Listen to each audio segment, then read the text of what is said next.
and is a member of professional bodies of management, work in the PUC. Sri Virendra Kumar Sarmaji, he is from Grasim Industries. He was a senior vice president, industrial relations, working in Grasim Industries. He is a faculty in VV Giri Labour Institute also in Noida, and he has his own consulting firm. Very wide experience he is having. So I request all of you to take advantage of their vast experience in the area of social security, labor laws and other matters. So I will take the podium to Sri GM Sen to begin. A brief line, round of applause for you.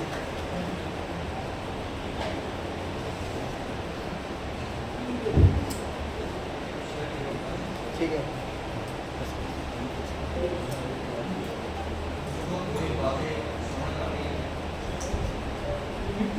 दिखाई दे रहा है फिर भी पूरा clear दिखाई दे रहा था थोड़ा बेहतर दिखाई the new labour code common salient features programme video का उससे भी and all the delegates आगे giving me the opportunity तो ये चेंज करना सकते to my use of this वो देखिए जैन साहब राम साहब आपको बोनस सेशन से जुड़ी हुई सब कुछ आगे चीज़ हमारे कोई सेलेक्ट करना है कि क्या करना है मुझे लगता है कि आप सबसे करो हो गया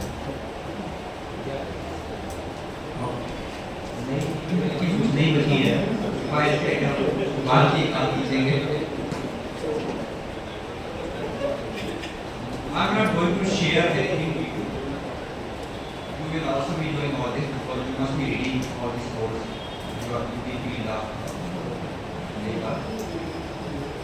यहाँ आने का मकसद होता है just to understand, to clarify, to reconfirm, to reinforce कि जो concept आपके दिमाग में है वो अगर कोई दूसरा भी रिपीट कर देता है तो एक कंफर्मेशन हो जाती है कि यस शायद ये ठीक होगा। जैसे आप सत्संग सुनने जाते हैं वहाँ क्या होता है ये चीज़ नहीं होती है वो यही कहते हैं सदा सच बोलो वो हम प्रैक्टिस करते हैं या नहीं करते वो नहीं पता। तो हम लोग भी आप ट्रेनिंग प्रोग्राम में we don't share anything new which is unknown to you. It is only sharing for the purpose of clarity and better understanding. So this program is on one of these course, Common Social Security. Sometimes I feel that this name should be slightly changed. This is in real sense not a social security. This is something which happens only during the employment. Real social security should be after your employment also. And whatever peanut is politically given to you, pension scheme under the provision fund, वो 1000-1200 रुपया उसके अंदर आप इतनी जिंदगी गुजारते हैं. That is the social security this private sector is giving. Still, we have to live with this situation. So this program is one of these.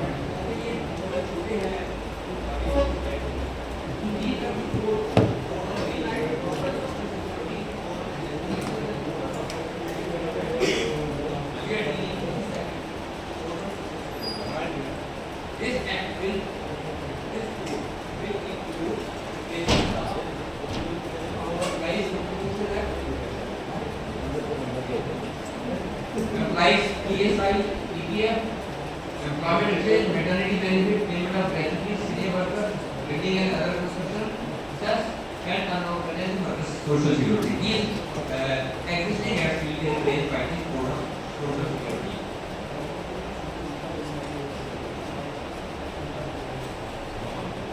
Applicability. This code applies to the Code of India. It is applicable to all employees, including in organized as well as unorganized. Presently, unorganized sector is grossly neglected. They have no protection. Minimum wage is not here. Social security, PF, PSI, gratuity, bonus, nothing is provided. There is perhaps an attempt to extend social security benefits under this code to unorganized sector also.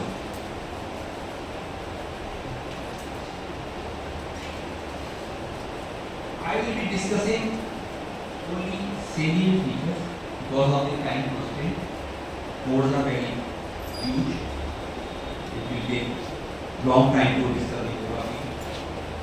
I am now discussing some salient points which are common in all the four codes. Then I will come to code on social security. These are some of the provisions which are common in all the four codes. Central government has been defined and some industries have been included which were not earlier there, like banking, telecommunication, metro railways. They were not earlier.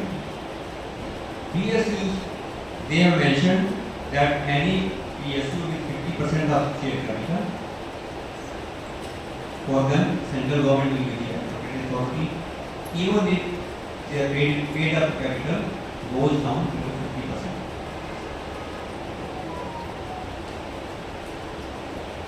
One new thing is introduced under these codes, all the codes. They want to introduce common registration. Presently, there is separate registration under Act. ESI separate, PS separate, shop and establishment separate, VOCW separate, everything is separate.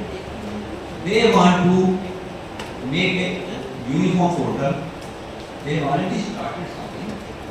So they want all acts should be covered under one registration. Perhaps one of the benefits to the authorities is what happens as at present. Some establishment registers itself under one act and doesn't register under the other act. So it doesn't get caught. For example, ESI has a threshold limit of 10 employees. PF has threshold limit of 20 employees. There may be establishments which are coverable under both. One may register under ESI, but one may not show that he is having 20 plus employees. वो PF के अंदर cover नहीं होता. Now, for especially private limited companies, they have made a common portal. When you register a company, instantly is registered under EPF and ESI. Whether you are coverable under both or you are coverable under one only. इसी तरह से वो ये चाहते हैं कि ऐसा और पोर्टल बनाया जाए जिसके अंदर सारे एक्ट एक साथ आ जाए, हमको पता लग जाए कि कितने एस्टेब्लिशमेंट इस एरिया में काम कर रहे हैं। उसमें सरकारी अफसरों को भी मिलने का, विजिट करने का मौका मिल जाता है, वो एक अलग बात है। तो एक कॉमन रजिस्ट्रेशन रखने का एक पर्पस है। Maybe they also want to say कि it may help ease of doing business. There are few definitions. अभी तक क्या है कि अलग-अलग एक्ट के अंदर अलग-अलग definitions के अलग-अलग interpretations हैं।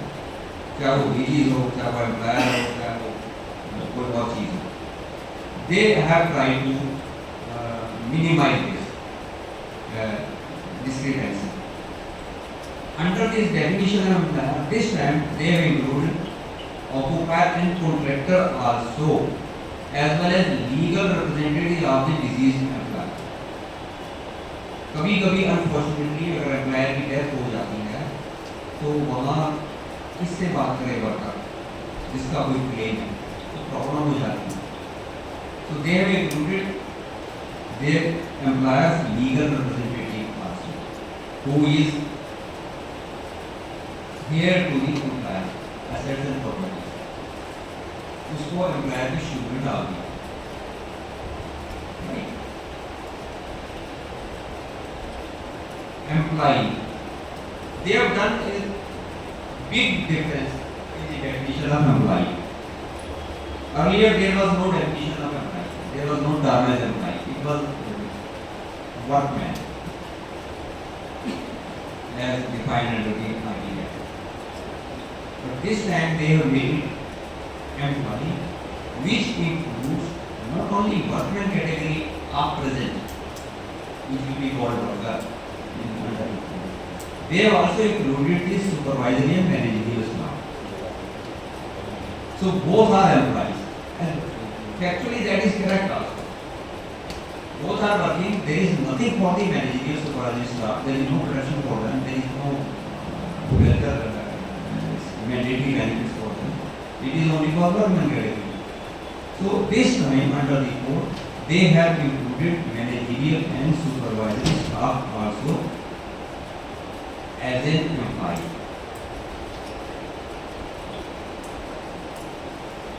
Worker, they have given a new name to workman, present workman को उन्होंने worker जिसके अंदर कोई skill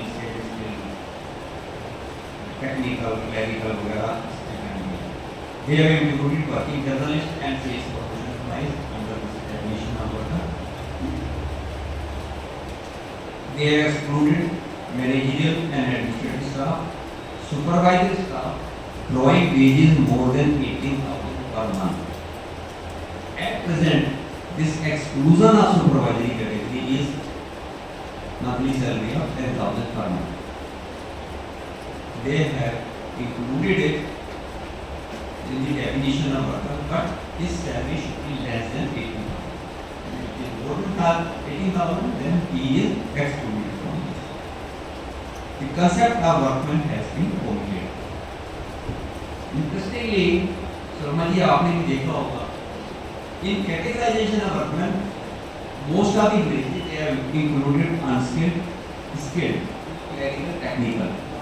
I don't know, they have this semi-skilled is used there most of it. It is not there. Fixed term employment. They have introduced this new term, fixed term employment, although there is already a provision in the IDF where you can have the person engaged for fixed term only, but they have amplified that definition, and now they engagement of a worker based on written contract. Here I have some observations regarding. They have defined this term employment as engagement of a worker. Why emphasis is on the term worker? They have not mentioned it engagement of an employee. That means you can engage a person in fixed term category only to a worker class. While most of the employees engaged in fixed term employment, they are in senior categories, managerial staff. Normally, workers are not kept on fixed term basis, though they are kept on fixed term also. But normal practice is the senior employees, they are engaged on fixed term basis. So there is some anarchy here. What is the condition for fixed term employee? His hours of work, his wages, allowances, other benefits should not be less than the regular employees. You can't say कि भी एक permanent employee is getting 20,000, a fixed term employee में 50,000 per annum for similar nature of work. So fixed term employee will be given same benefit which you give to the regular or permanent employee. The only benefit given to the employer is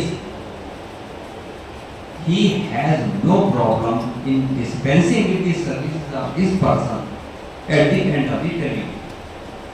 Otherwise, if you engage any employee whether in supervisory or in senior category. The traditional way of engagement is that you will retire on attaining the age of 58 years, 60 years or whatever. वो तब तक आपके साथ जुड़ गया. It is not easy to get rid of indisciplined errant workman, अभी workman will be बोले तो, because he is engaged in 58 of years. अगर मुझे उसको निकालना है, there is lot of pain. उसको कोई मिसकंडक्ट कमिट करना होगा, उसकी कोई इंक्वायरी करनी होगी, उसमें उसको प्रूव करना होगा, and the misconduct should be commensurate with the punishment of dismissal and termination.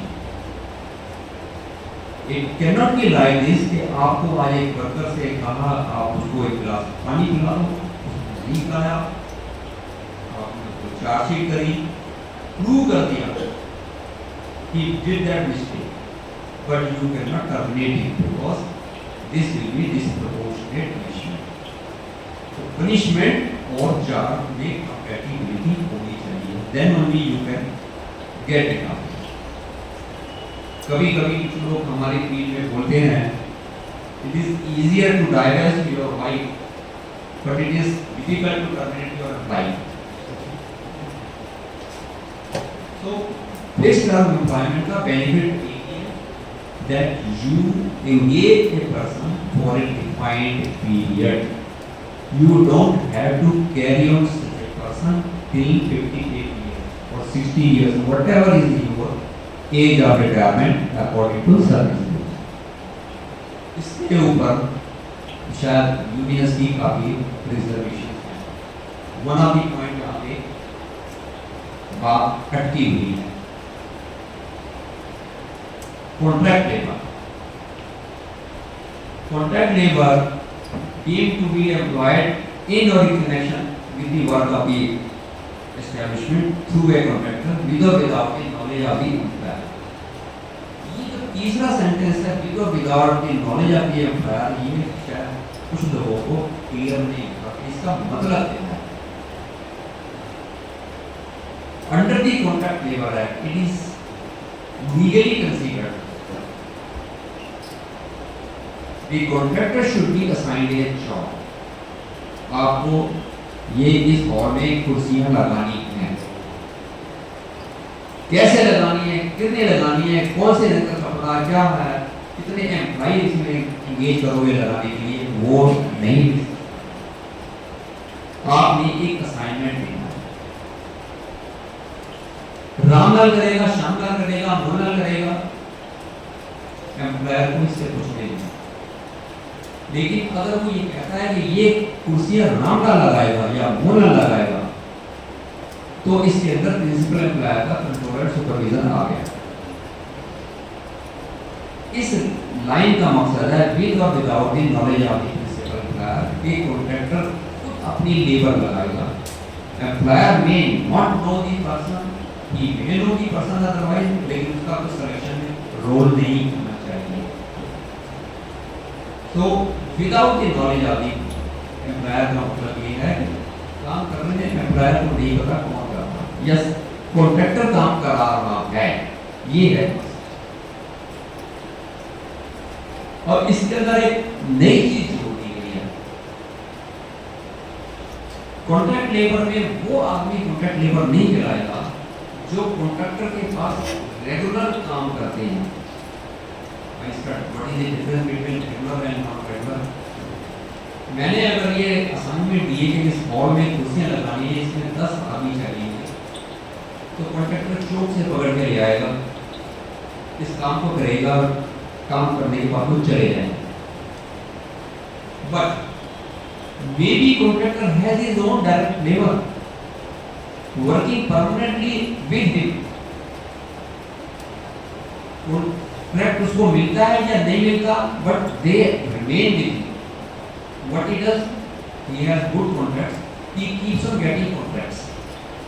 आज एक जगह का काम मिला, उसने 10 आदमी यहाँ भेज दिए, कल दूसरी जगह का काम मिला, वो 10 आदमी वो उन्हीं को वहां भेज देगा, तीसरी जगह भेज देगा, चौथी जगह।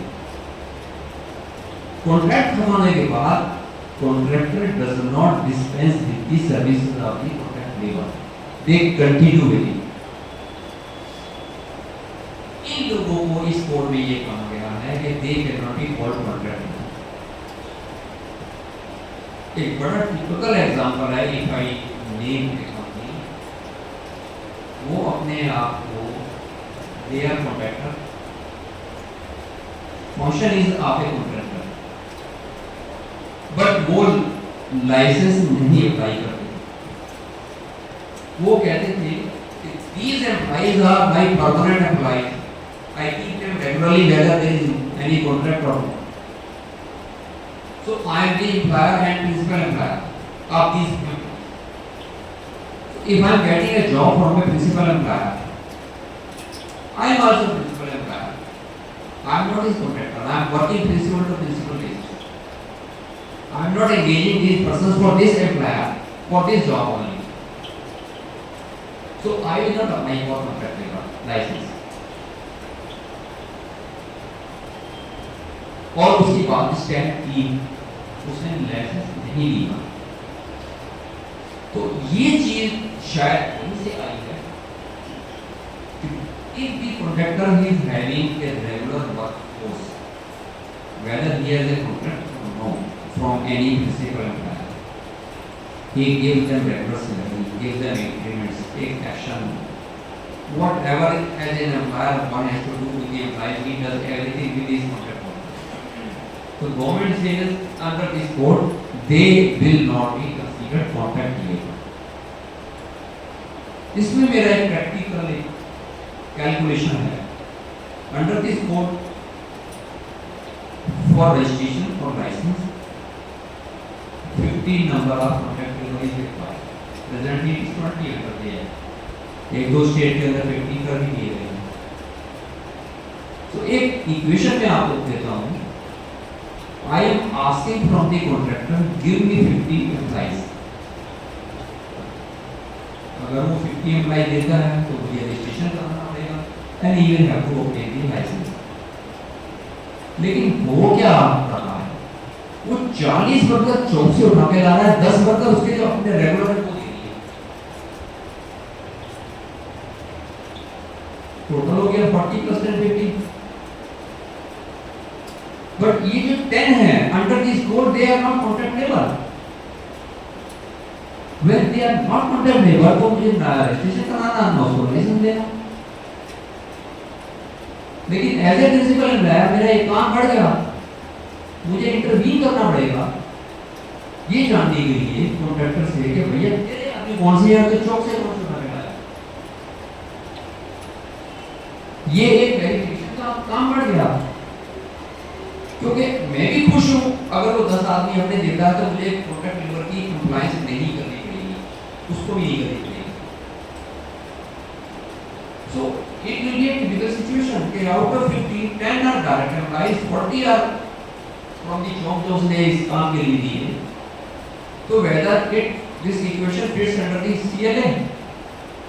नो, टेक्निकली आदमी 50 है लेकिन कॉन्ट्रैक्ट लेबर 40 का। So this will be a typical situation. Inspector come facility, ये ऐसा है कि जैसे भेड़िया के एक आपने भेड़ खा लगा, वो है इंस्पेक्टर। इंस्पेक्टर वर्ड पहले आता है, ये कम अंग्रेजी का, इसको हिंदी में पढ़ो। फैसिलिटेटर कम है, इंस्पेक्टर ज्यादा है। इसका क्या जवाब पड़ा गया?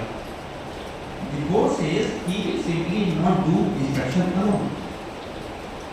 In day-to-day problem between the employer and the workers, he will facilitate both parties in resolving several mutual issues. वो फैसिलिटेट जैसे हमारे सुबह आपको बताया गया कि जब कोई इंस्पेक्टर आता है तो हमको क्या करना पड़ता है। तो ये जो करना पड़ता है उसको फैसिलिटेशन का काम समझिए।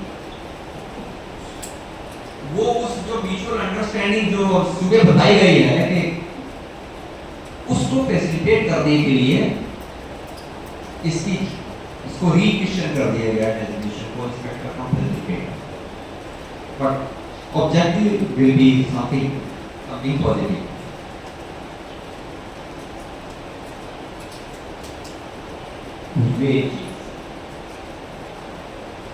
पैसा सब बीमारियों की जड़ है, घर में हो, फैक्ट्री में हो, कहीं पे भी।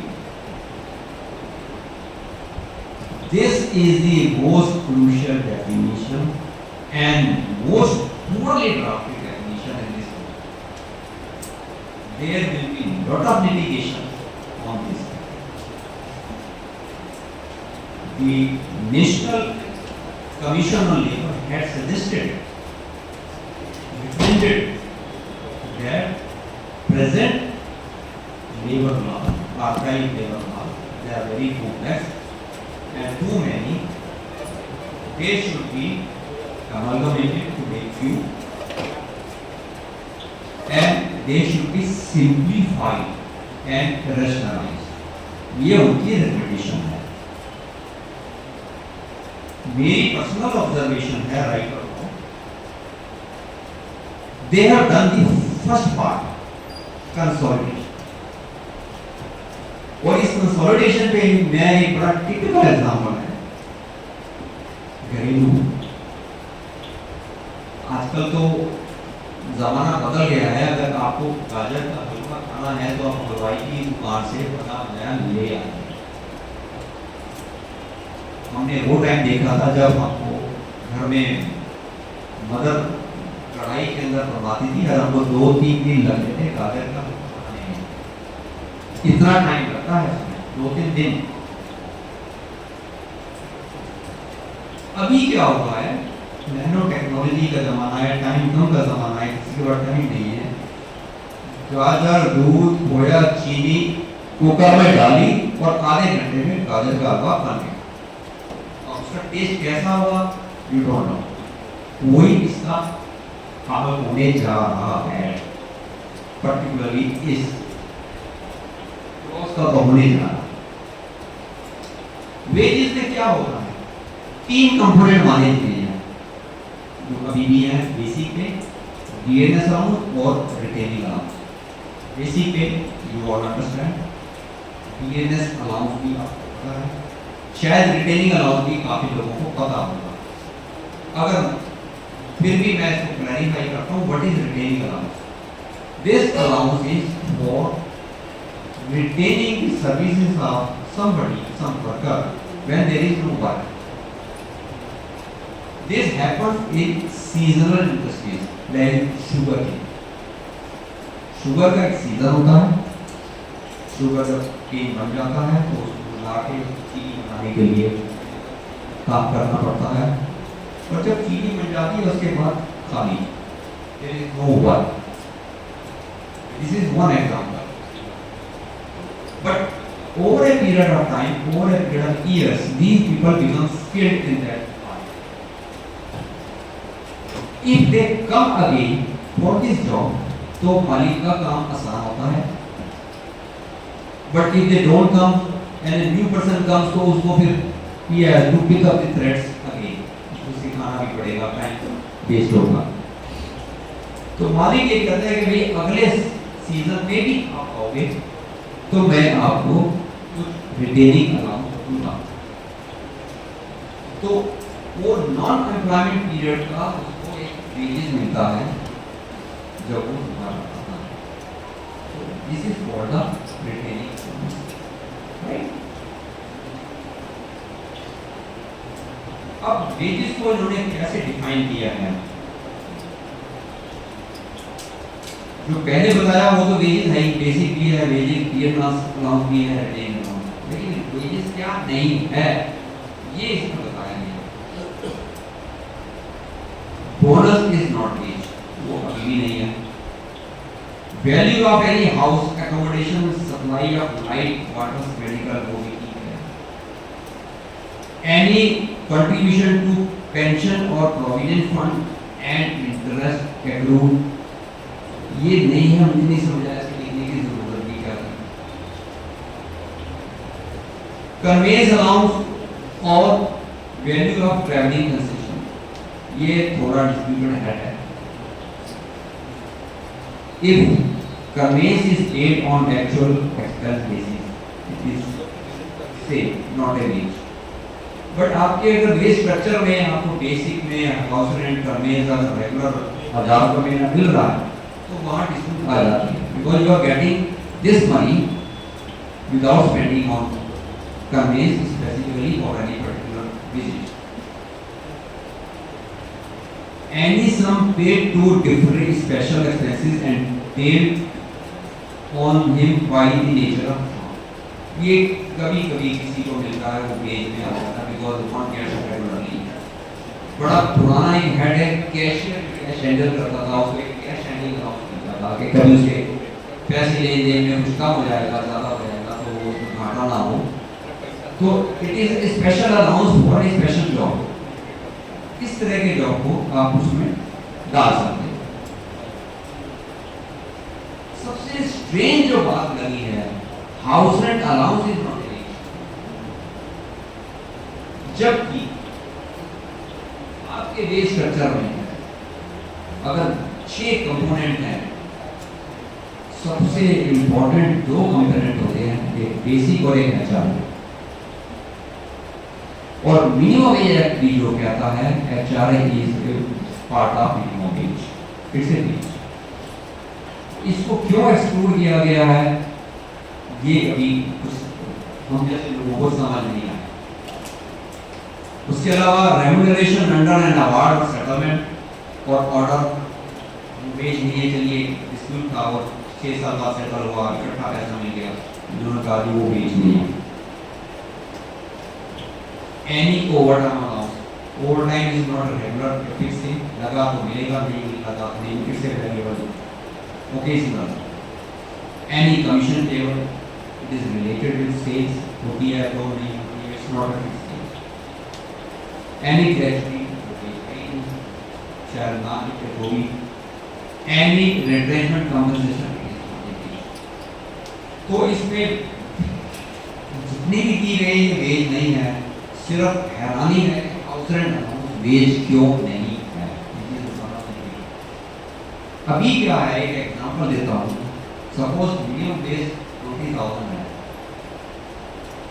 You are paying to your employee 10,000 basic, 5,000 house rent and 5,000 as conveyance allowance, 20 हो गया। But you are violating law because conveyance allowance is not wage. House rent is a wage. तो इस तरह हाउस रेंट को भी बाहर निकाल दिया, वो नहीं समझ। इसके अलावा भी यहाँ एक के ये लोग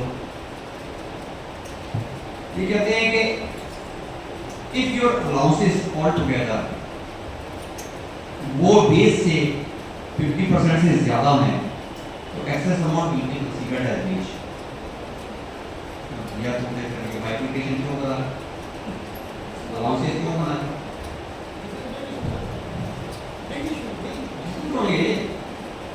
plus there are some industries, कोई कोल होती है, सीमेंट होती है, यहाँ पे डस्ट वगैरह का होता है, या कोई और इंडस्ट्री होती है, they give some wages in kind, गेहूं दे दिया, गुड़ दे दिया और आइटम दे दी, और उसकी वैल्यू को वेज के अंदर दे दी। यदि अगर वो वेजेस का 50% से तक जो है वो वेज में इंक्लूड होगा। मुझे रियली नहीं समझ आया, हम लोग अभी मैं शायद हम केजी क्लास में वापस आ रही है सीखने के लिए। इवन आज की डेट में भी let me give you an example, ये सीटीसी का फैशन जो काफी सालों से आ चुका है, ये पीएफ मिलना गया, ईएसआई मिलना गया, मेडिकल में बोनस मिलना गया, बड़ा कॉम्प्लिकेटेड सा बन जाता है कि खाने के लिए हमको इतनी सारी तनख्वाह दे रही है। हम पुराने ट्रेडिशनल आदमी हम कहते हैं भैया आपने बेसिक हाउसिंग करने दे दी है, बाकी जो है वो 30-40% को अपने आप हो गया, अब इन्हीं पे ध्यान दो, बाकी चीजें तो होनी है। लेकिन वो आजकल तो हर चीज आपकी मेज कुर्सी की जितने लाख रुपए की है उसकी वैल्यू भी, कार दी है, स्कूटर दिया है, तो बहुत कॉम्प्लिकेट कर दिया गया है। तो वेजेस के डेफिनेशन के ज़्यादा डिस्प्यूट होंगे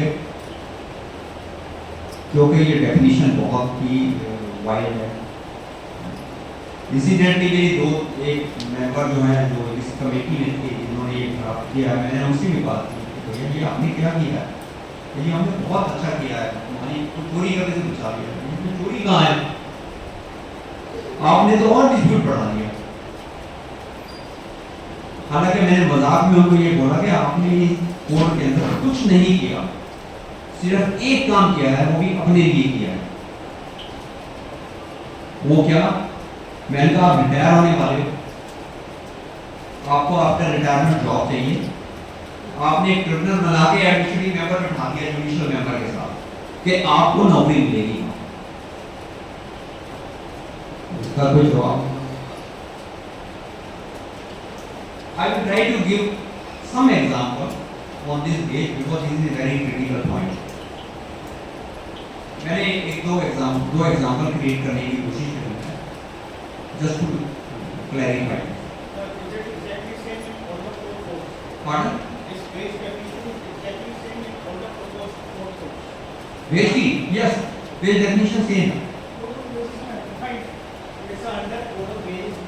लेकिन इंसिडेंटली जो आज का सब्जेक्ट है कोड ऑन वेजेस में वर्कर की डेफिनेशन नहीं है,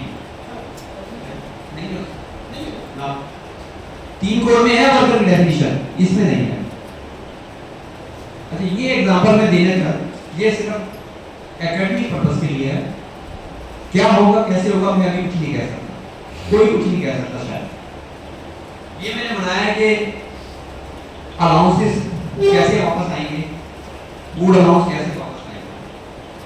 एक एग्जांपल है जैसे बेसिक है 10,000, ENS allowance 4,000, retaining allowance 3,000, total wage होगी 17,000। इसकी 50% से ज्यादा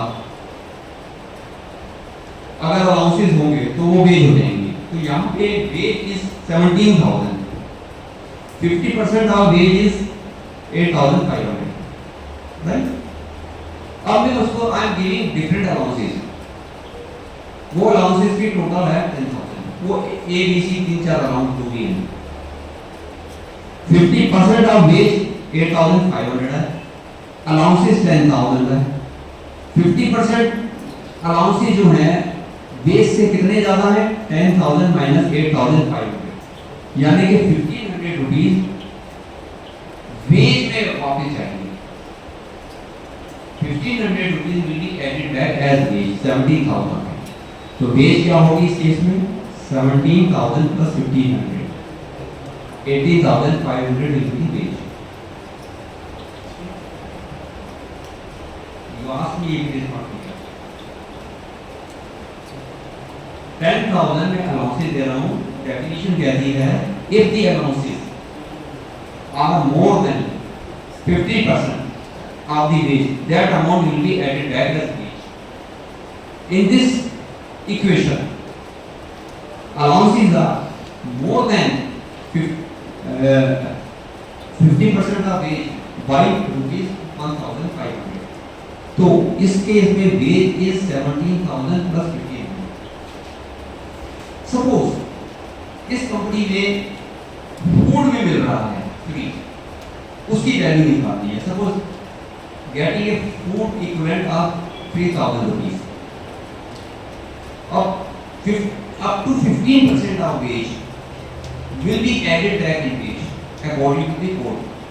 तो 17,000 का 15% हुआ 2,550। तो वेज विल बी 17,000 प्लस 2,550, यानी कि इस केस में अगर वो सिर्फ फूड वाला है तो 19,550 इसकी वेज। और यहाँ अगर दोनों चीजें हैं, अलाउंस भी है और ये फूड भी दे रहा है, तो what will be the ways? 17,000 plus left side का 1,500 प्लस राइट साइड का 2550, वेज होगी 21,050। रिकॉर्ड पे मेरी वेज है 17,000, लेकिन मुझको इसको 21,000 देगा, जो बेनिफिट्स होंगे वो ऊपर मिलेंगे, राइट? ये बहुत ही कॉम्प्लिकेटेड है। मुझे ये नहीं समझ आ रहा कि इनको इंक्लूड करना था तो पहले एक्सक्लूड क्यों करा? पहले एक्सक्लूड कर दिया कि ये वेजेस नहीं है, फिर उनको बैक डोर से इंक्लूड कर दिया कि 50% से ज्यादा जो होगा वो वेज के अंदर। एक और एग्जांपल बनाया वो हाउस के एंगल से, सब नहीं समझ आएगा ना, ये किसी को भी नहीं समझ आएगा। इसीलिए हम लोग हैं, इसीलिए कल को वकीलों को फीस मिलेगी। ये मैंने एकेडमिक पर्पस के लिए बनाया है, ठीक है? उसको एक और एग्जांपल से समझाता हूं। यहाँ पे एचआरए को मैंने लिया है कि वो पेज नहीं है। सपोज 10,000 is basic, 4,000 HR है, total is 14,000. But what is wage? 14,000 minus 4,000 है, 10,000 is the wage. 14 नहीं है, wage है 10,000. क्यों ऑप्शन तो wage है ही। अलाउंस जो है मैं वही अगेन 10,000 दे रहा हूँ। तो अलाउंस जो है 50% ऑफ वेजेस से कितने ज्यादा हुए? 10,000 minus 5,000, 5,000 हो गया। वो ऐड टैप हो जाएगा किसमें? 10,000 में, क्योंकि वेज 10,000 है, 14,000 नहीं है। 10,000 में 5,000 ऐड है तो 15,000 इज द वेज। अगर सिर्फ फूड वाली इक्वेशन निकालूं मैं तो 15% जो है वेज का 10,000 का 1,500 बनता है, तो वेज विल बी 10,000 प्लस 1,500 यानी 16,000। पर जहाँ ये दोनों बेनिफिट्स हैं, अलाउंसेस भी हैं और ये फूड भी है, तो वहाँ veg will be 10,000 which is less HRA plus 5,000 add back हुआ प्लस 1,500 जो फिर ऐड बैक हुआ, 16,500 will be the wage, जो हमें समझ आई है। शर्मा तो इसके बेस से समझना बेस स्ट्रक्चर समझना बहुत जरूरी है, और इस पे प्रॉब्लम आएगी, और प्रॉब्लम हमको भी समझाने में आएगी, आपको तो समझने में आएगी। ये बड़ा क्रिटिकल इश्यू होने जा रहा है कि भाई अगर आपने इंक्लूड करना था तो वहां डेफिनेशन में एक्सक्लूड क्यों करा? अब मैं आपको एक पीछे लेके चलता हूं। सैलरी कब बनती है? Every month. You should know what is your wage according to this two calculation every month. आपको आने में पता होना चाहिए। लेकिन अब मैं आपसे कुछ सवाल करता हूं कि इनको ऐड बैक कैसे करोगे? A to I जो ऐड बैक होंगे वो A to I में से होंगे। A to I, A is bonus, value of house accommodation, any contribution to PF। अब मुझे ये बताइए, बोनस कैलकुलेट होता है after closure of the year, available circular निकालने के बाद बोनस बनता है, वो एक साल बाद बनेगा और 8 महीने बाद मैंने उसको पे करना है। मुझे सैलरी किसने बनानी है, तो ये 50% से ऊपर जो ऐड करना है वो कैसे करूँगा? मुझे नहीं पता कितना बोनस बनेगा मेरा। हाउस अकोमोडेशन हो सकता है, वो गलत है, that is not, you can't give fix bonus. वो एक चल रहा है जिसको कहते हैं 8.3 चलता है, वो वाला है, you that is not bonus legally speaking. Bonus तो फाइनेंशियल ईयर ग्रो होने के बाद अवेलेबल कैलकुलेशन निकलेगा, उसकी परसेंटेज निकलेगी, वो अमाउंट बोनस होगा 20 मैक्सिमम, 20 मैक्सिमम। इसलिए लोग बात 8.33 देकर चुप हो जाते हैं, चाहे वो 12 लिखे, 15 लिखे, 20 लिखे, वो मालिक का प्रॉफिट है, वो वर्कर भी चुप रहता है कि हाँ मेरी गलत है। और any contribution to pension provident fund और इंटरेस्ट उस पे मिलता है। ये आपको कैसे पता लगेगा भाई मेरे को जून की सैलरी बना दी है? एक साल 1.5 साल बाद तो पीएफ जो इंटरेस्ट डिक्लेयर करता है, तो वो इनकम में मैं कैसे लूंगा ऐसे अमाउंट? कन्वेंस अमाउंट अगर वो फिक्स्ड है तो चलो मुझे पता है, और वेरिएबल है तो मुझे नहीं पता। इसके बाद जो है हाउस रेंट, वो तो वैसे ही उन्होंने बाहर कर दिया। ओवर टाइम मुझे नहीं पता कितना लगेगा। मतलब ये जितने हेड ए टू वाई बताए हैं कि A to Y if they are more than 50% of the wage they will be added back as wage। लेकिन ये अमाउंट ऐसे अमाउंट है जो मुझे आज नहीं पता लग सकता, मैं कैसे ऐड करूंगा? That means I will be volunteering every month, और मैं गलत सैलरी पे करूंगा एवरी मंथ। इसका सॉल्यूशन क्या निकलेगा अभी नहीं बताया। शर्मा जी आपको भी ओपिनियन है? सर मैं थोड़ा सा लेट सकता हूं, प्लीज बैठ जाइए, तो मेरा आपका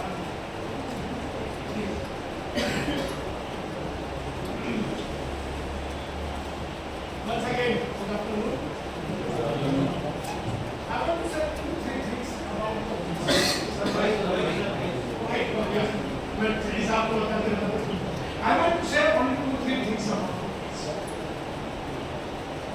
If you know your wage structure well, then there is a no problem. Government has given the enough time to reset your wage structure, because this code have been redefined in 2020. Now we are running 24. How many years we have? 4 years already have been passed. हम 4 साल में यदि अपना veg structure ठीक नहीं कर पाए हैं तो सही साहब का डाउट अपनी जगह बहुत अच्छा। तो अभी तो इसमें जो 50% की प्रॉब्लम है वो ग्रेजुटी के साथ भी जुड़े हैं। सही साहब ग्रेजुटी पर आएंगे तो he will talk about what kind of gratuity valuation will go up. मेरी सारी जिंदगी अभी मेरी 58 साल की उम्र है और ये केवल आज लागू होते हैं तो मुझे तो ग्रेजुटी मिलेगी वो आज की सैलरी के हिसाब से कैलकुलेट होगी या 2 साल बाद के हिसाब से होगी। लेकिन मेरे तो ग्रेजुटी में एक्चुअल के हिसाब से कॉर्पस इकट्ठा हुआ है वो पुराने सिस्टम से हुआ है, तो ग्रेजुटी की अमाउंट कहाँ से आएगी? Every balance sheet will write. बात समझ में आई आपको? मैंने क्या कहा, बात समझ में आई आपको? ग्रेजुटी का पैसा जो रिटायर होने जा रहे हैं उनका कटा तो इतना सहायक मिलेगा उनको इतना था, वो कहाँ से आएगा? How organisations will get that money. तो वेज स्ट्रक्चर को समझना इसलिए जरूरी है कि जो टाइम फ्रेम मिल रहा है इसका बेनिफिट उठाना ऑर्गेनाइजेशन को बहुत ज़्यादा जरूरी है। हम can quickly redefine your wage structure. Please please आप कह रहे हो कि वेजेस सेक्टर हो जाना चाहिए तो उसमें लायबिलिटी बढ़ेगी, डेफिनेटली बढ़ेगी, लेकिन आज तक तो ठीक कर लीजिए, अभी तो लोग ठीक करना नहीं चाहते हैं। People are waiting when this code will be implemented, then we will think the situation we can avoid. दूसरी जो इन्होंने अभी थोड़ी देर पहले क्लासिफिकेशन ऑफ वर्कमैन वेज के लिए यदि आपने अपने स्टैंडिंग ऑर्डर सर्टिफाइड कराए हैं जो कोड ऑफ सोशल सिक्योरिटी का हिस्सा नहीं है, स्टैंडिंग ऑर्डर किसका हिस्सा है? Code of IR. यदि आपने अपने सर्टिफाइड स्टैंडिंग ऑर्डर्स में वर्कर्स की डेफिनेशन ठीक से डिफाइन कर दिया then there is no issue. If you are not clarifying the worker definition in your standing orders, then again you will be in hot water.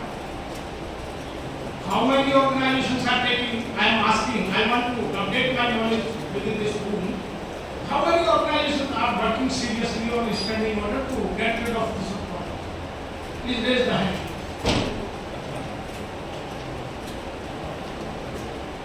You all are from the HR department, and nobody is raising the hand. Why? It means we are closing our eyes. When problem will be come, then we will see. तो जो हमारे सैनी साहब बात कर रहे हैं कि हमारे वकीलों परसेंटेज बढ़ेगा। ये वेज की डेफिनेशन को भी अभी से ठीक कीजिएगा। और वेज में जो 50% का स्ट्रक्चर ठीक करने की बात है, अपने जो कंटेंट्स इसके पीछे दो छोटी काम करती हैं। तो मैं भी बीबीडी के साथ जुड़ा हुआ हूँ और इस वेज स्ट्रक्चर के और इनके स्ट्रक्चर में काफ़ी कुछ मेरा रोल भी इन्वॉल्व है। आप sir let me complete first. आप अपने जितनी जल्दी वेज स्ट्रक्चर को ठीक करेंगे, क्लियरिटी लाएंगे, you will get 3 benefits. Number 1, your case will automatically be very clear to everyone.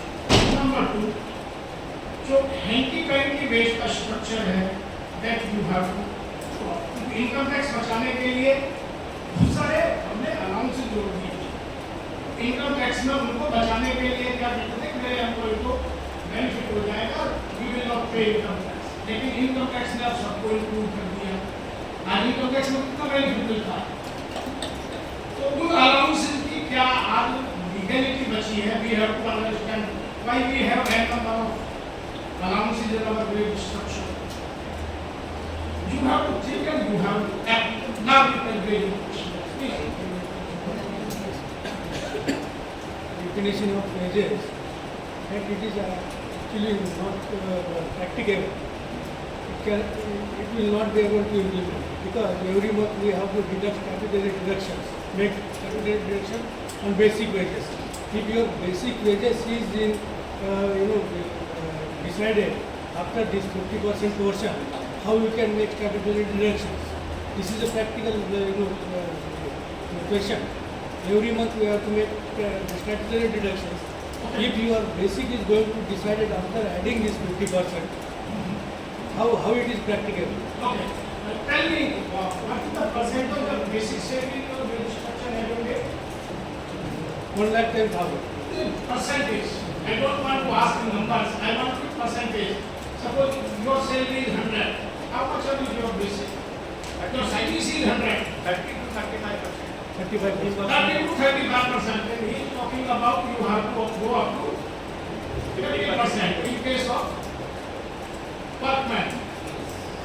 But it will obviously go. Are we saying basic or are we saying wage 50%? He is talking about the wages. Basic wages and That is why I am asking why you have developed so kind of allowances if you want to get rid of this problem. Why you are not having your wages structure very simple? Why you have made that wage structure very complicated? That is my question to suggest to you so that you can come out. इसमें पहले माल practice होती थी कि allowances के नाम पे दिया जाता था, तो स्टैट्यूटरी डिडक्शन करनी पड़ती थी बेसिक बड़ा रखने से। Basic come Very right. I know what you are trying to say. पहले PF कम हो जाए, ग्रेच्युटी कम दी जाए, of course. उसके लिए हम बेसिक को कम करते थे।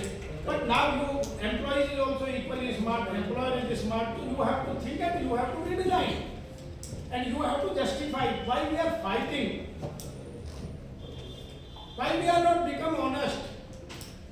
अभी जो इन्होंने बात की थी सही साहब ने स्टार्टिंग में कि compliance of law is connecting with the integrity and intensity of knowledge.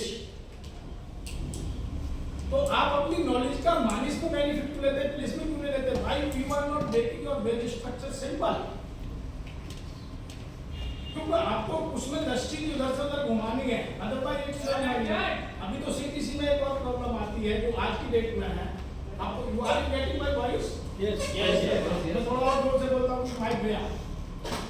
अभी एक सीटीसी में बड़ी प्रॉब्लम है। सीटीसी आपकी दिखती है like beer glass. What do you mean by beer glass? उसमें फोम साइज बहुत ज्यादा होता है beer. Why you are making that kind of salary structure, sir? I am asking this whole HR team because I have worked on salaries, how to fix the compensation. अभी भी आपको पता नहीं आप मैन्युफैक्चरिंग से कितने हैं या आपकी मैन्युफैक्चरिंग से जो आपका प्रोडक्शन या इंसेंटिव मिलता है वो कितने % है आज की डेट में सीटीसी का? सीटीसी का कितना % है आपका? आपका परफॉर्मेंस पे पूछ लेता हूँ मैं।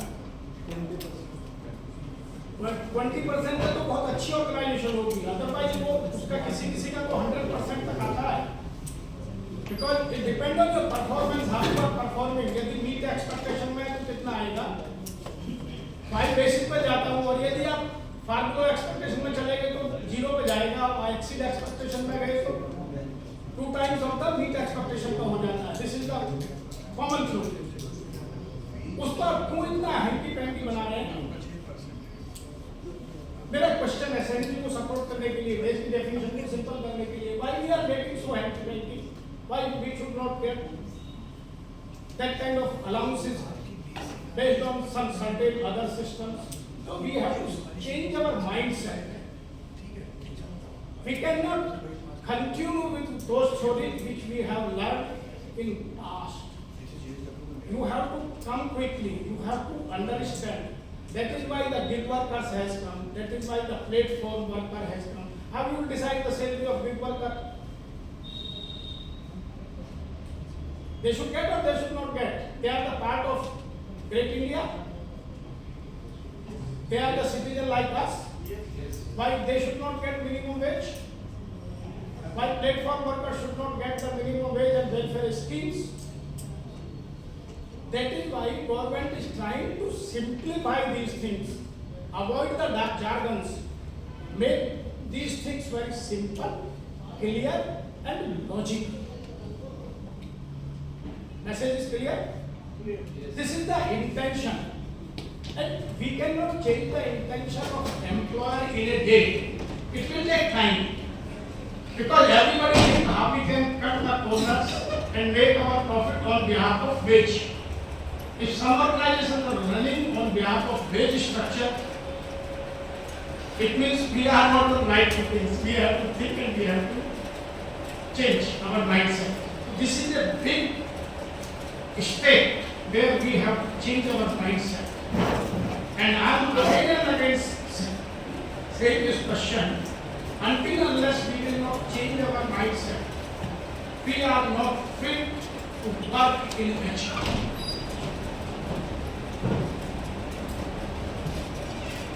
Will you agree or not agree? But this is the correct place for all HR guys. What is happening? Another issue I will discuss, which is indirectly connected or directly connected with this theory. Now you are talking about HR. How many people are strong in IR? Anything is talking. How many people are aware of what kind of labor laws, what kind of changes are coming, what kind of new systems are coming, where we can fit in? How many percent people are giving, how many people are giving real time to these kind of activities for their total time in a day? IR में 1 आदमी 2 आदमी, HR में 20-25, this is the ratio. Law में कितना आदमी, law department में कितना आदमी, very limited, and everything they have to deal, they will deal what they have written in the law. However, if you want to inculcate the effective culture in any organization, then you have to understand what has not written in the law and we have to implement. Message is clear? If you want to inculcate that kind of harmonious culture in your organization, you want to reduce your legal expenses, and you have to change your mindset with that people sensitivity. Are you getting what I am saying? What has happened? Saniji has talked about what has happened in USA, UK and European countries during Corona. What has happened in India? How many times salary you have received? So we are developing. We have to think and we have to change our mindset very fast. Please keep in mind, and I will request Saniji to continue. Please, if you want to please. Simplification और ease of managing business ये बहुत ही अच्छा है। बहुत सारे registration लेना, एक single registration, ये तो बहुत ही अच्छी चीज़ जा रही है इसमें, लेकिन इसमें कैन ये पेजेस की जो डेफिनेशन है, क्या ये इसके ऊपर सिंप्लीफिकेशन में ये सूट हो रहा है? क्या मैसेज क्या है इसमें कि we should accept such type of definition for wages? क्या मैसेज आपके as a management expert, what is message from your side? Now, first thing is this, I am not management expert. Okay? I am like you. I am retired person. I have a rich experience in these things. But I am not expert. Because if I claim as expert, then I will be in trouble. So I am not expert. Number one, you have. बाकी की सब चीज़ें बड़ी अच्छी है इसमें, Number two, let me explain. You are talking about the page definition. yes, only Page definition is one idea what government is want to implement for a long term. This is not the end. एक हिंदी में कहावत कही जाती है कि our life is a journey, not a destination.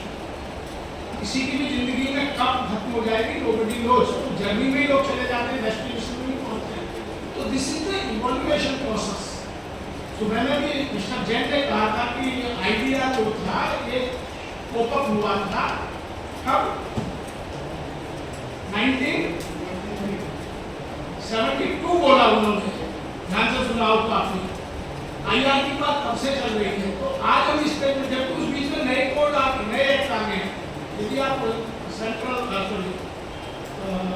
BOCC की बात करें, बिल्डिंग एंड अदर कंस्ट्रक्शन, तो एक्ट 96 में आया है और वो उनके लिए आया है जो कॉन्ट्रैक्टर वर्कर लिटरली हमारे लिए हाउस बनाते हैं. और वो केवल इंडस्ट्रियल आर्ट नहीं होता है, if you build your house and you are spending more than 10 lakh, then you have to pay BOCC. If you are not in industry, if you are making your own dwelling house, उस पर भी जाता है. आपको Noida authority या DDA जहाँ भी आप देखते हो अथॉरिटी, तो बहुत सारे नए आ गए हैं.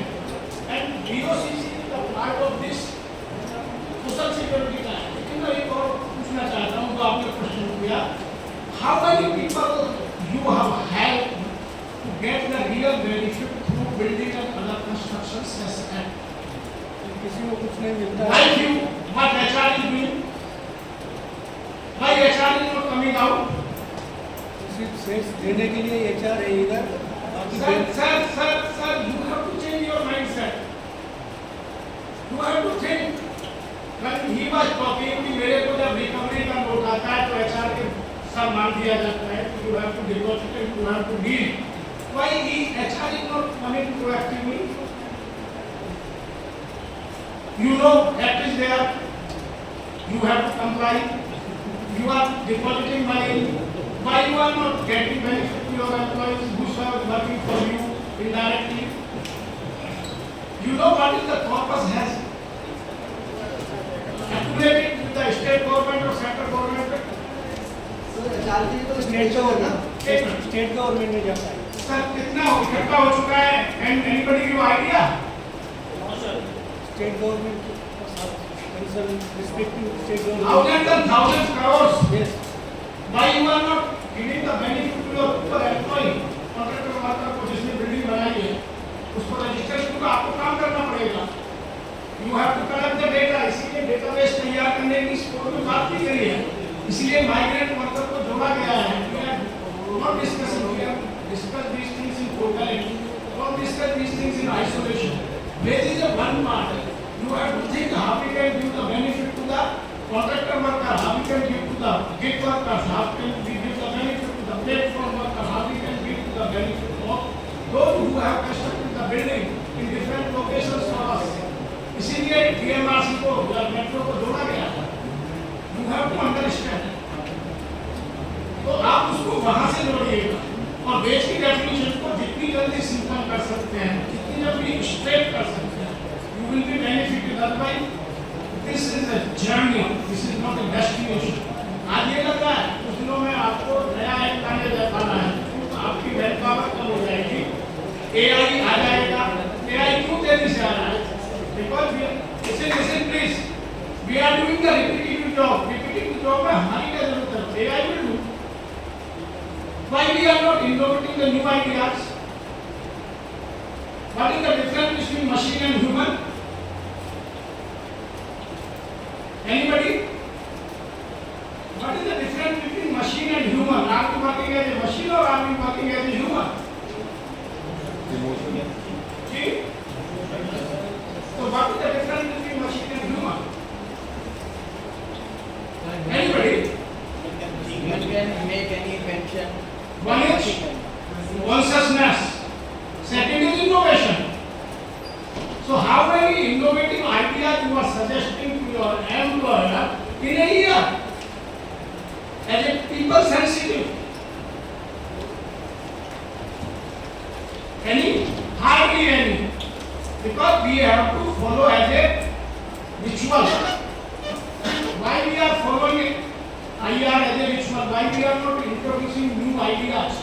So this is my humble request to understand the definition of this page. I have some another idea. If time will permit, we will discuss. Thank you, sir. Thank you.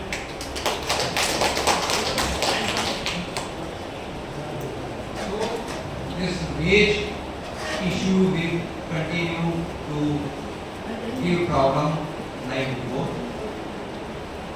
In one of my articles I have mentioned on the basis of recommendation of the National Commission of Labor. Because National Commission of Labor says three things. Amarga में is book of law, simplify, now and press the light. These codes have done only first part. They have only covered one thing. तो आपने मतलब कि काफी चार में मतलब किया. Simplification और rationalization नहीं हुआ. Plus there is one more thing जो उसमें नहीं है. Reform नहीं. It has to be informative और future needs को automatically divide कर सके. It should be future ready. तो simplification, rationalization और reformation ये नहीं. In one of my article, with my little understanding, I have mentioned what can all this announce? Why? ये तो chartered accountant की regular ये income tax को calculate करते हैं. आप income tax का rate कम करिए. Gross salary full कीजिए. अब 100 rupees को आप जो है 6 bucket में बांटते हो. Instead of doing that, give 100 rupees. आपने provident fund देना है. अगर आपकी सीलिंग 15,000 है तो आप कह दीजिए पहले 15,000 पे ये कटेगा इररिस्पेक्टिव ऑफ स्टेटस में पर्सन, क्या वो जनरल मैनेजर है, मैनेजर है, वर्कर है. आप एक ईएसआई है, आप कभी एक्स अमाउंट के ऊपर जो ईएसआई कटेगी, आपने ग्रेजुटी देनी है, आप उसको फिक्स कर दीजिए percentage of the total gross और एक फिक्स अमाउंट उस पर ग्रेजुटी मिलेगी. हर चीज इस तरह से फाइनलाइज कर दी एब्सोल्यूट नंबर में या परसेंटेज में. हाउस रेंट अलाउंस, प्रवेश allowance, telephone allowance, wedding allowance, anniversary allowance, ये सब कभी और टैक्स को घटाइए 10% आप 1% 2% 4% आज दिल्ली वाला भी टैक्स दे रहा है, क्या वो जीएसटी में दे रहा है, टैक्स तो दे रहा है. अगर आप टैक्स कम कर देंगे तो आपको हो सकता है करप्शन भी ज़्यादा हो सकता है बेईमानी ना हो. बेईमानी इसलिए करते हैं tax. So base structure will continue to be an issue. Let's proceed.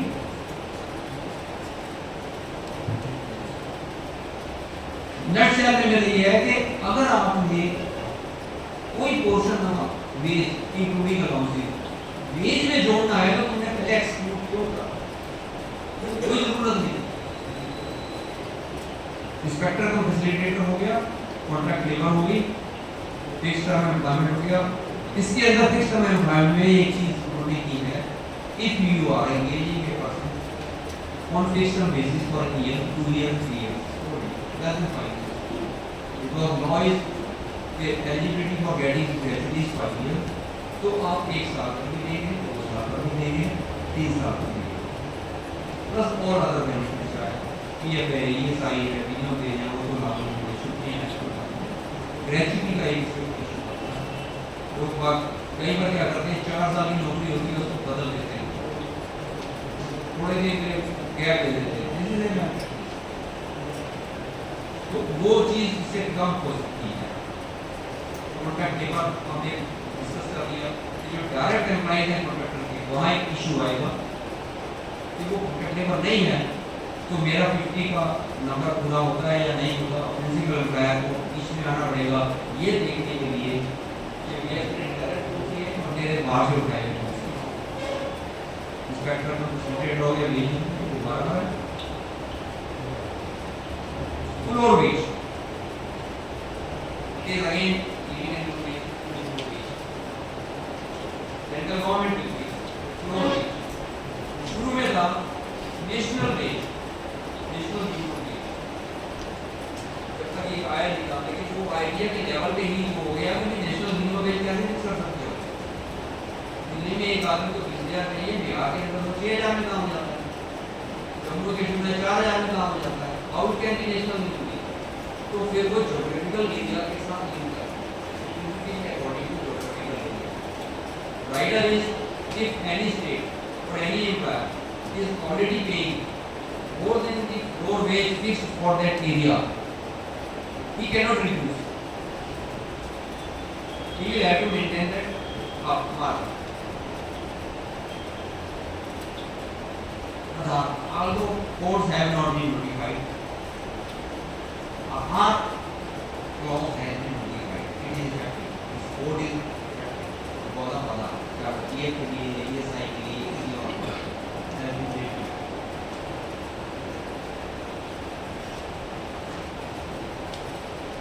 prior approach if some employer has done some violation, some wrong,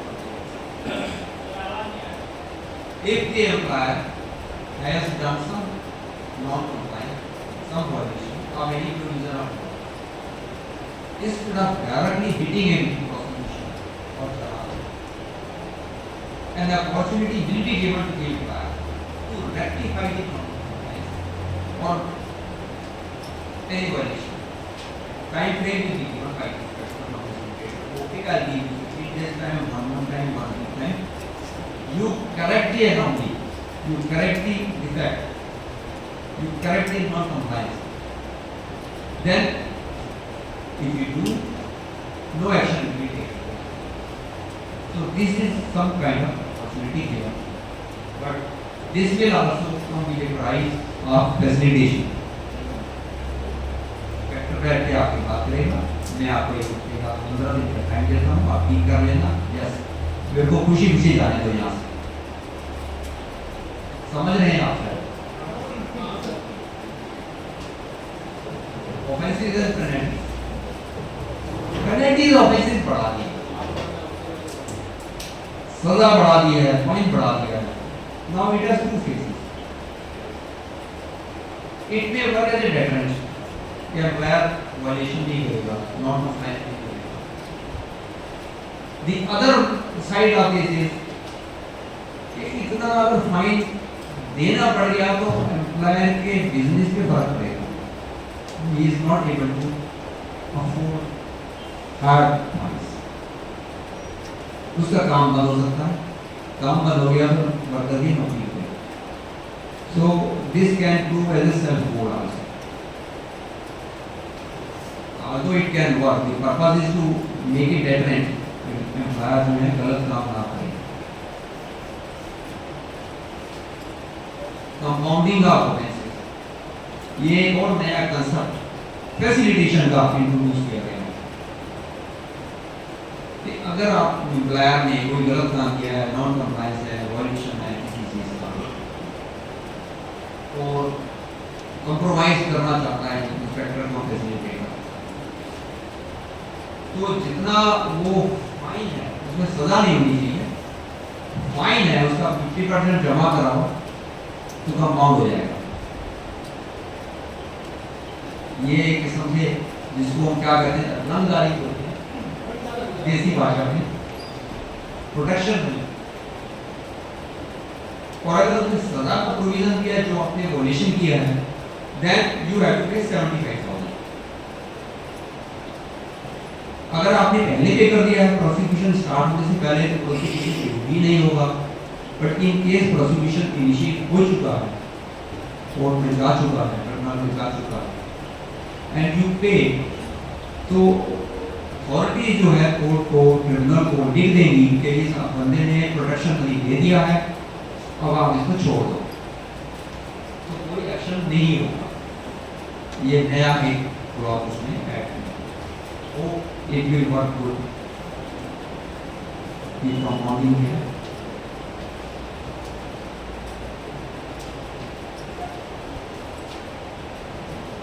ये कॉमन सेलिंग फीचर्स के जो मैंने डिस्कस किए हैं, जो सभी चारों कोड के। Now let us come to code on social security, जो इस आज के जो सब्जेक्ट से रिलेटेड, ये भी सेलियंट फीचर है।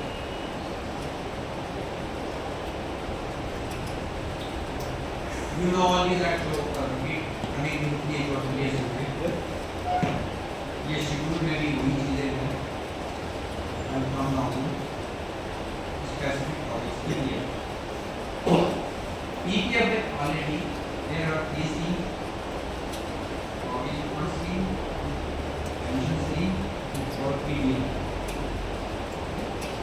Under this code, all these schemes will be replaced by some new scheme for middle class.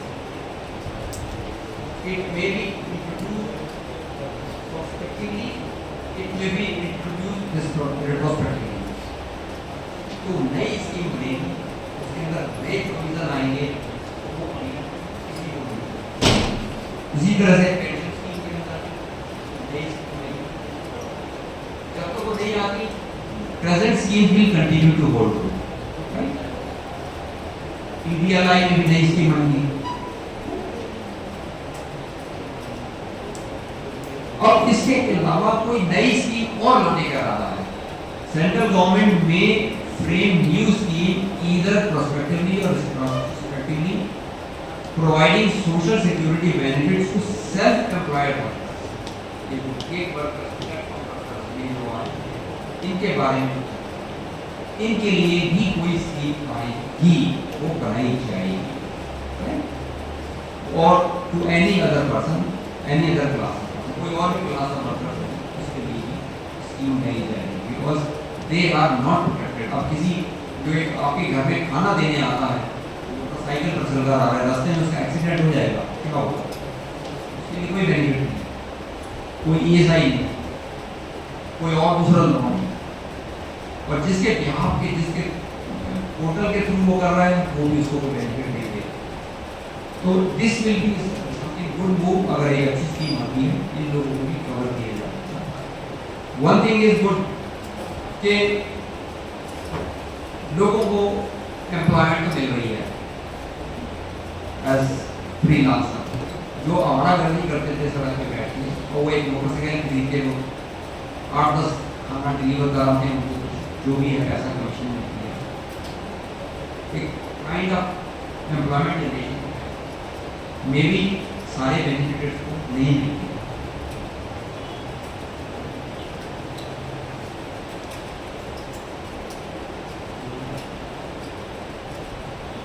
एक और नया प्रोविजन इसमें डाला जा रहा है, जिसमें से half provision exist. Provident fund का मेंबर बनने के लिए you are supposed to have 20 employees, but if you don't have 20 employees, you have 4 employees, 5 employees, 10 employees, 12 employees. In present system you can apply for voluntary coverage, जहां दोनों की employer employ की consent से यदि हम लोग मेंबर बनना चाहते हैं, एम्प्लॉयर कहता है कि मैं अपना कंट्रीब्यूशन और एडमिन चार्जेस दूंगा, तो I should be allotted a code number. The code number is allotted on qualification, there is a provision in law. लेकिन नया प्रोविजन इसमें दिया है, कल को सपोज करो फॉर एनी रीजन आप इसको डिसकंटिन्यू करना चाहते हो, तो उसको बाहर आने का रास्ता नहीं। डी कवरेज का प्रोविजन इसमें डाला गया। If you want voluntary coverage, you can voluntarily go for D coverage also। अगर आपको नहीं सूट की कोई वजह हो सकती है, कोई भी सिचुएशन हो सकती है। तो ये नया प्रोविजन इसमें डाला गया। प्राइवेट ट्रस्ट जो है प्रेजेंट सिचुएशन में 500 एम्प्लॉइज अगर आपके यहाँ हैं तो आपको ट्रस्ट के लिए परमिशन मिलती है। That has been reduced down to 100 employees. अगर आपकी you have 100 employees you can apply for a private trust. उसके अंदर there is one benefit to members to your employee कि आपको कोई ट्रांजैक्शन करनी है, कोई लोन लेना है, कोई कुछ लेना है या विड्रॉल करना है तो वो विद इन दी ऑर्गेनाइजेशन जब मार्केट मिल जाता है। प्रोविडेंट फंड से पैसा निकालना हो, लोन लेना है, एडवांस लेना हो तो ऐसा लगता है कि जैसे आपने किसी को कर्ज दिया था और उसको वसूल करने के लिए आपकी चपड़े गिर गई। अभी सही तरीके से हो रहा है। ऑनलाइन मिल रहा है, लेकिन उसके बावजूद भी आप किसी भी प्रोविडेंट फंड डिपार्टमेंट के ऑफिस में चले जाइए आपको ऐसा लगेगा आप चांदी चौक में आए हैं। आपको एक काम करना है तो आपको एक दिन की छुट्टी लेनी है, लाइन लगेंगे, टोकन लेंगे, इसके बाद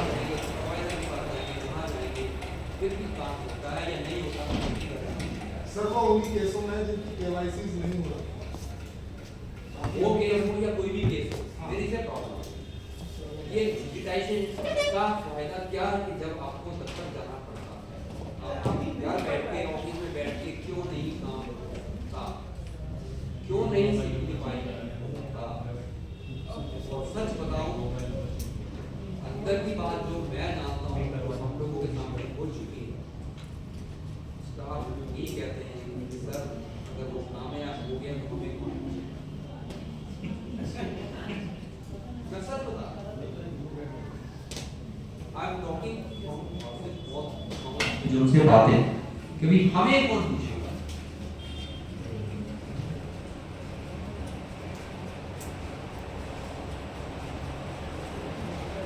एक और नई क्लॉज, बहुत अच्छी क्लॉज इसमें डाली गई है जो बहुत डिमांड थी, ईएसआई में है, इसमें नहीं है। ये एक्ट बना था 1952 में। अगर आज किसी इंस्पेक्टर को आपको परेशान करना है, 7A का केस लगाना है तो वो कहेगा 1952 से रिकॉर्ड लिया, मान सकता है, लॉ डजंट बार। आपके किसी एक्ट में कंपनी लॉ में, इस लॉ में उसमें कोई 3 साल लगे, 5 साल है, 8 साल है, पीएफ के अंदर कोई लॉ नहीं है, वो किसी भी पीरियड में मार सकता है। उसको ईएसआई के पैटर्न पे 5 इयर्स पे लिमिट दिया जाएगा। ये 5 इयर्स की क्लॉज जो है आज से कुछ साल पहले एक सर्कुलर के द्वारा इंट्रोड्यूस की गई थी, लेकिन उसको ड्रॉ किया गया क्योंकि अनफॉर्चुनेटली जिस सीपीएफसी ने 5 इयर्स की क्लॉज इंट्रोड्यूस की थी for whatever reason, for whatever consideration, उसने अपनी रिटायरमेंट के दिन उस ऑर्डर को इशू किया और उसमें कुछ और चीजें भी उसने डाली थी जिसको ऑब्जेक्ट किया गया कि ये पहला पहली ऑर्डर है और वो 5 साल की कंडीशन जो है रहेगी। अदरवाइज 5 साल से पुराना ये आदमी रिकॉर्ड नहीं मांग सकता। तो ये क्लॉज इसके अंदर डाली।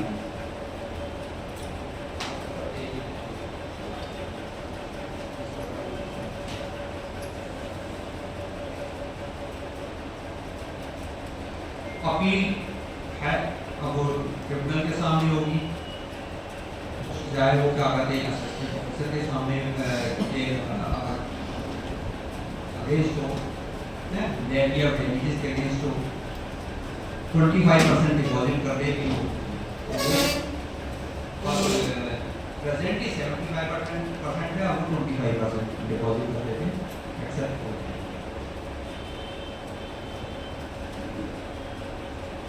डेफरमेंट और रिडक्शन इन कंट्रीब्यूशन, जैसा कि अभी आपके पास डिस्कस किया गया था, आईटी ये पेंडेमिक सिचुएशन से शायद पिकअप किया गया है। If there is some difficult situation, तो पेंडेमिक है या कोई नेचुरल कैलामिटी है और कहीं पे प्रॉब्लम है, तो वहाँ पे at a time for not more than 3 months.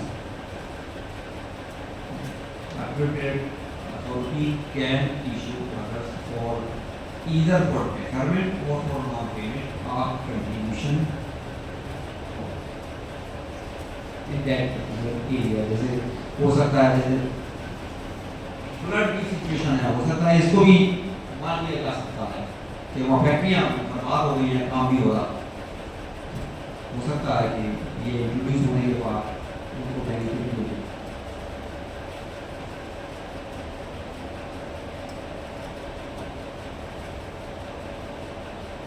ये पहला सब्जेक्ट था आपके टॉपिक का, इसके ऊपर क्वेरी है, क्वेरी में नहीं है तो शार्ट करेंगे। नेक्स्ट टॉपिक आ गया बिफोर लंच का टॉपिक है ग्रेजुटी की जो एप्लीकेबिलिटी है वो आपको पता ही है कि आपके पास 10 एम्प्लॉइज होने चाहिए, 5 ईयर की सर्विस, 5 ईयर्स की सर्विस की काफ़ी लोगों को क्लैरिफिकेशन की जरूरत पड़ जाती है whether it is exactly 5 years. Law में कंटिन्यूस सर्विस ऑफ 5 years लिखा, लेकिन जुडिशियल प्रोनाउंसमेंट्स की वजह से इसको पहले कंप्लीट 4 years और 5th ईयर में 240 डेज माना गया, 4 years 240 days, तो 240 डेज को एक कंटिन्यूस ईयर ऑफ सर्विस माना जाता है।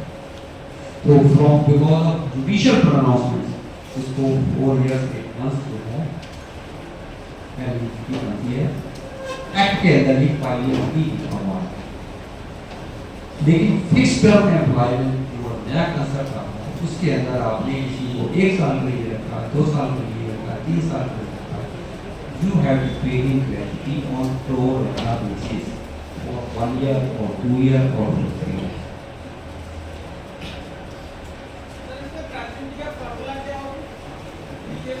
ग्रेजुटी का फॉर्मूला वही है जो अभी है कि आप उसको क्या करते हैं 26 से डिवाइड करते हो मंथ को और 15 से मल्टीप्लाई करके 12 दिन की सैलरी निकालते हो और फिर मल्टीप्लाई करते हो number of year.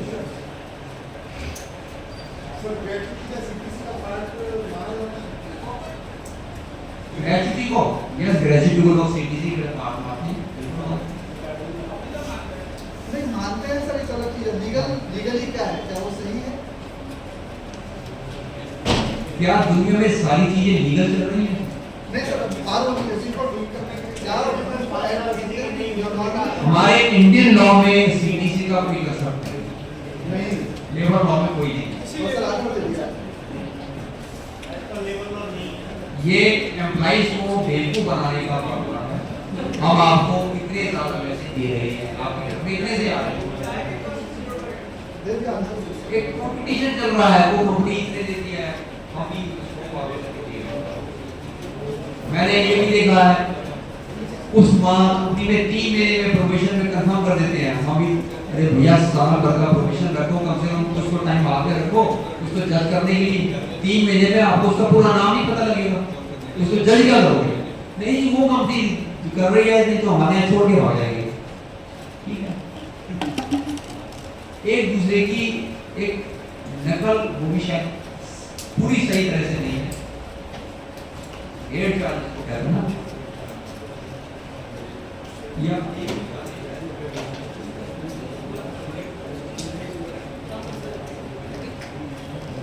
Working capitalist जिसके लिए आपको इतना ज्यादा वो नहीं है रेलेवेंसी, उनके लिए एलिजिबिलिटी ये है 5 ईयर से बढ़ा के 3 साल तक। प्रेस वालों से पॉलिटिशियन ज्यादा डरते हैं कि कोई हमारे आप ज्यादा ना लिखें।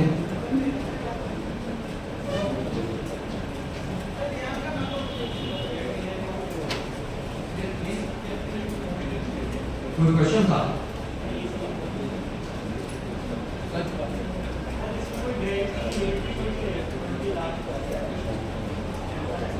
आपको काफी दिनों से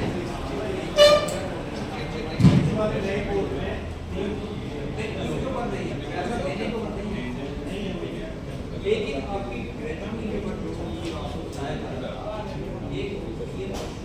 वाला है। और वो रियल इशू क्या है? आज आपकी बेसिक सपोज करिए 100,000 और नए वेज डेफिनेशन के हिसाब से वो 50% से ऊपर को ऐड बैक करना है। और वेज अगर आपकी 100 से बढ़ के 150 या 200 हो जाती है तो आज कोई अगर एम्प्लॉय छोड़कर कोड लागू हो गया तो उसकी कैलकुलेशन 100 के बजाय 150 या 200 में कैलकुलेट होगी।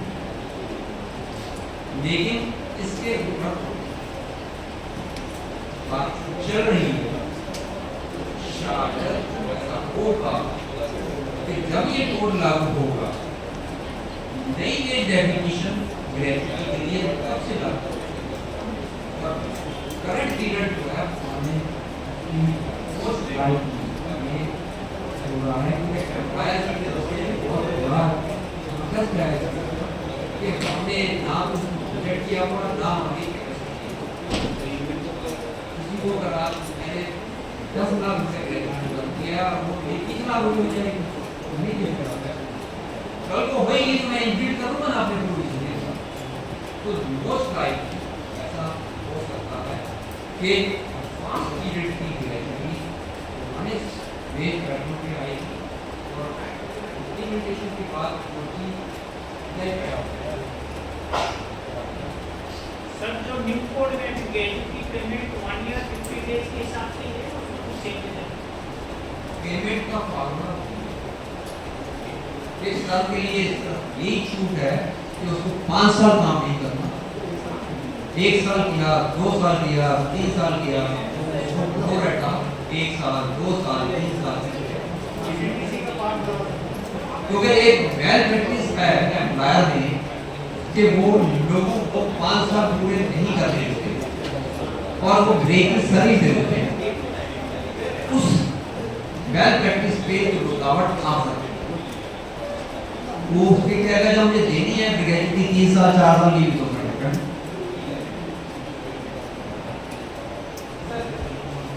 yes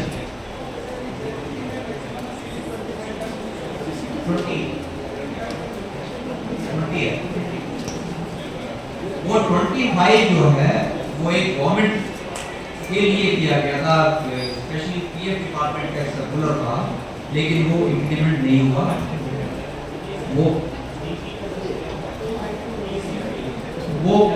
वो इम्प्लीमेंट नहीं हुआ है। वो पीएफ वालों ने नहीं करा था।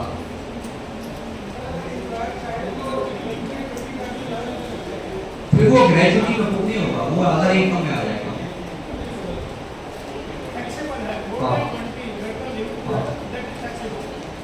चाहे वो एक्स ग्रीशा करके दे या कुछ भी करके दे इनकम तो आता है।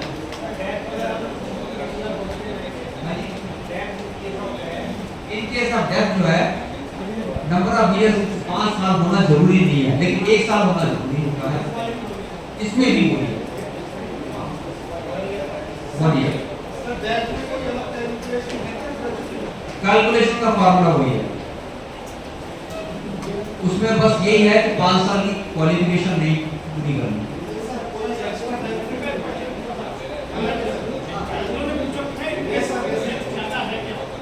कुछ ऑर्गेनाइजेशन है जिन्होंने अपने अलग से ग्रेजुएटी का ट्रस्ट बनाया पॉलिसी ले रखा है LIC ट्रस्ट बना करके चाहे LIC से पॉलिसी लिए या अपना बना रखा है। In case of death they are paying up to the age of 60 retirement की डेट तक उसको 60 साल का मान करके जो ग्रेजुएटी बनेगी he or she will get that system is existing। वो इंश्योरेंस पॉलिसी लेनी पड़ती है उसका प्रीमियम देना पड़ता है वो बहुत कम एम्प्लॉयर करते हैं। Progressive employers are having that policy, correct?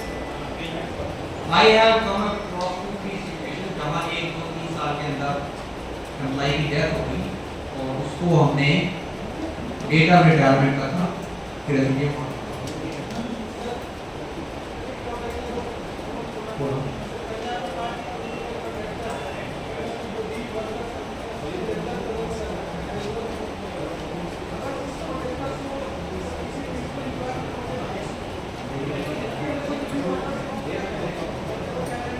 जो उसके डायरेक्ट एम्प्लॉइज हैं वो कॉन्ट्रैक्ट लेबर नहीं कराएंगे वही मैं समझा रहा था।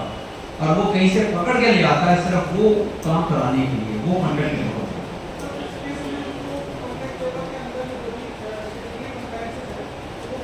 सर यही एक प्रॉब्लम आएगी प्रैक्टिकल कि जब वो कॉन्ट्रैक्ट लेबर नहीं है तो कंप्लायंस कौन करेगा, क्यों करेगा?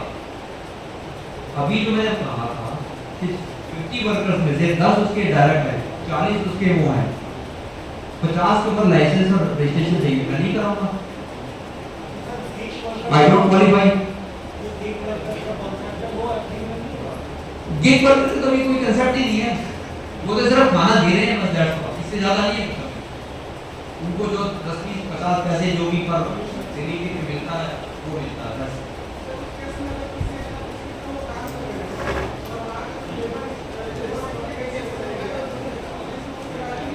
नो सर, कानून से ऊपर तो वो भी नहीं है।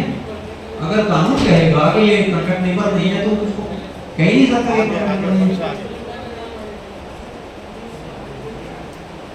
जब कानून ही कहता है कि ये कॉन्ट्रैक्ट लेबर नहीं है तो इंस्पेक्टर कैसे कह सकता है? नहीं कह सकता।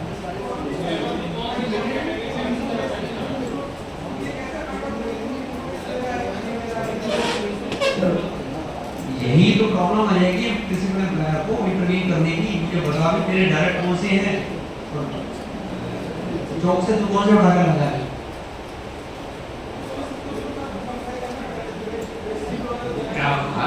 उसका एम्प्लॉयर है कॉन्ट्रैक्टर करेगा कंपनी,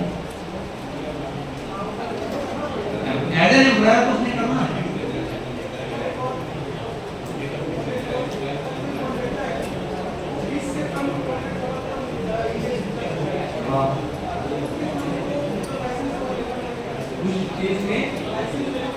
नहीं देना पड़ेगा, आप 19 साल में रखो, नहीं देना पड़ेगा। ना रजिस्ट्रेशन होगी किसी को है नहीं, ना कॉन्ट्रैक्टर को लाइसेंस देना, कंप्लायंस नहीं करनी ना, सीएलए की कंप्लायंस नहीं करनी, मिनिमम वेज आपको दीजिए, पीएफ देना है, ईएसआई देना है, वो नहीं है।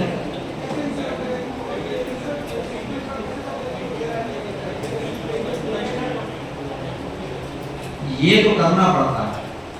ये एक उसके अंदर कॉन्ट्रैक्ट लेबर में आपको एक अप्राइज लगाने के लिए एंगेज करना पड़ता है, नॉमिनेट करना पड़ता है, उसकी ड्यूटी है इंश्योर करना।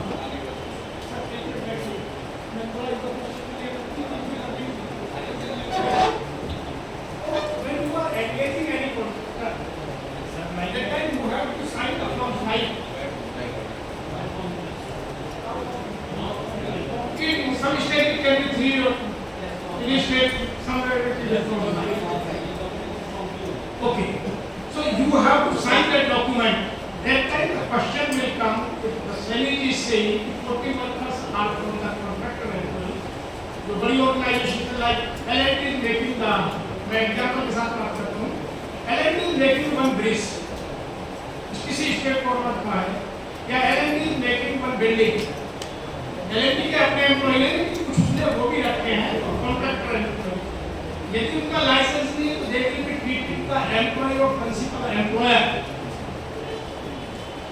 very specific. If they have not, they people have not been made very clear as a contractor employee, the principal employer will be in trouble. So every time principal employer is ensuring that there should be license. License का system क्या है?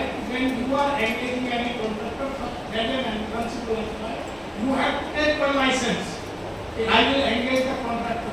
उसके बाद आपके पास जो भी contract रहेगा licence principal employer को लाइसेंस लेना पड़ता है, लेना है सर, लेना है रजिस्ट्रेशन हाँ, करना।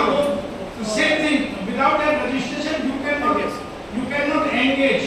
So that time what question you are asking, if the contractor is not compliant, principal employer to comply, and contractor labor will get all the benefits what the principal employer. Therefore, principal employers are ensuring the contractor should have all records intact, available all the time on the site. But बार-बार सैनी जी कह रहे हैं क्या दुनिया में सब चीज legally चल रही है? ऑन साइट कितने लोग अपना रिकॉर्ड अवेलेबल करा पाते हैं? Few employers are insisting the contractors Otherwise, no contract will survive. So you have to develop that kind of resources so that you can catch and you can develop the ethical work environment in your organization. Your question is clear, ma'am?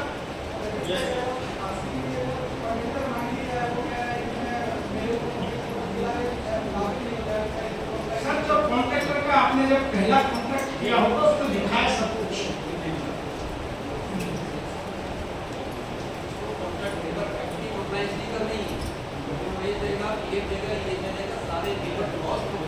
सब करेगा बस।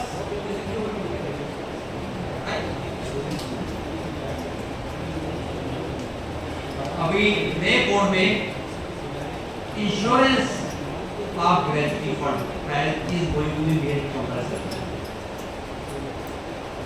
to save employees from harassment. अभी क्या होता है बहुत सी जगह gratuity के लिए बेचारे महीनों भागते रहते हैं मेरी ग्रेजुएटी के लिए पैसे नहीं है कल आना परसों आना but when insurance will be made mandatory every month or every year जैसे कि एक्चुअलाइजेशन की वो पैसा इंश्योरेंस कंपनी को और उसके ग्रेजुएटी अमाउंट सेव है उसको मिलेगा एम्प्लॉयर को नहीं देता वो ये नहीं कर सकता आज पैसे नहीं because money is to come from और हर एम्प्लॉयर को ग्रेजुएटी एक्ट में रजिस्टर करना होगा रजिस्ट्रेशन विदाउट इंश्योरेंस होगी नहीं double check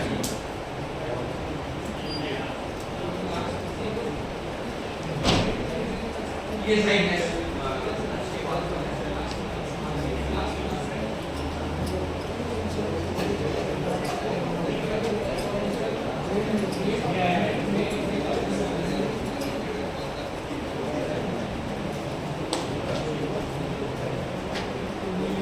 when notified every establishment to obtain insurance in the manner as appointment government may exempt establishments with already yes those establishments already have their recognized trust already insurance किया हुआ है अपना trust बनाया हुआ है जो tax से related है उनके लिए है ये where if that trust is working okay they need not be required to mandatory register उनका वो पुराना सिस्टम चल सकता है बाकी नए के लिए मैंडेटरी बहुत से नए अच्छे प्रोग्रेसिव एम्प्लॉयमेंट हैं दे ग्रेजुएट वो पैसा आज आदमी रिटायर होता है तो वो पैसा ऑफिस के उसमें ही रखा हुआ है now next session will be having on ESI and remaining acts.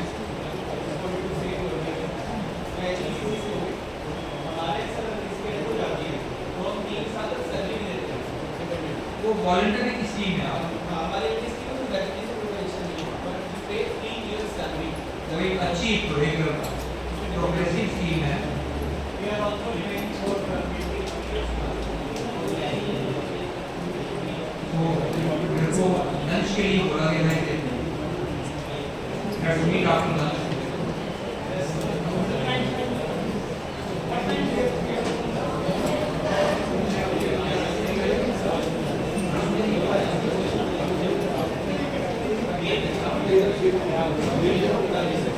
Yeah.